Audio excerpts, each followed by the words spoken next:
আপামনি আজ বলে কি শুনেন সবাই, ভিডিওটা সবাই এর উপর ওদেরই মানের বদনাম করার দম রাখি। এই তোমার মা নিজেকে কি ভাবে? তোমার মা একটা দজ্জাল মহিলা। আমার শাশুড়ি মাঝে মাঝেই আমাকে শোনায় আমার ছেলের জন্য তো দূর দূর থেকে সম্বন্ধ আসতো। হ্যাঁ, তা তো আসবেই। আশেপাশের লোকরা তো আপনার স্বভাব চরিত্র সম্পর্কে জানতোই, তাই সাহস পেত না আপনার ঘরে বউ হয়ে আসার। তাই দূর দূর থেকেই সম্বন্ধ আসতো। ননদ হচ্ছে ডিরেক্টর আর শাশুড়ি হচ্ছে অ্যাক্টর। ননদ ফোনে ফোনে ডিরেকশন দেয়, শাশুড়ি লাভ করে। শাশুড়ি যদি হয় পেট্রোল, ননদ হয় দেশালাই।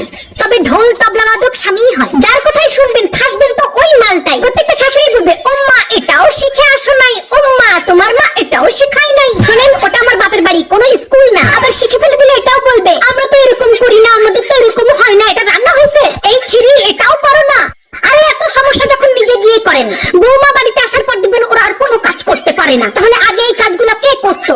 আমি বুঝি না উনি শাশুড়ি নাকি স্কুলের প্রিন্সিপাল।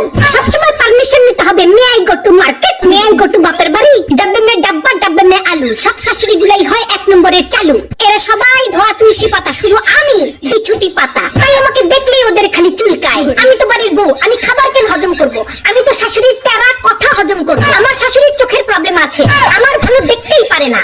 কানেও প্রবলেম, আমার প্রশংসা শুনতেই পারে না। পেটেও প্রবলেম আছে, আমার খুশি হজমই করতে পারে না। বিয়ের আগে মনে হতো শাশুড়ি কি ভালো, ওই যে বললাম মনে হতো।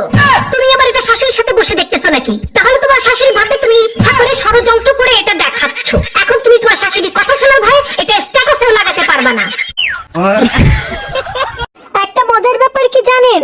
ছেলেরা যখন বিয়ে করতে যায় তখন ডিভোর্সি কিংবা এক বাচ্চার মাকে তাদের পছন্দ হয় না, কিন্তু যখন পরকিয়া করতে যায় তখন 3 বাচ্চার মাকেও তাদের কাছে নায়িকা নায়িকা মনে হয়, নায়িকা নায়িকা মনে হয়। খুশির খেলায় বিরিয়ানি রান্না করতে গিয়েছিলাম। আরে হ্যাঁ, খুশির খেলায় বিরিয়ানি রান্না করতে গিয়েছিলাম। পানির ঠেলায় খিচুড়ি হয়ে গেছে।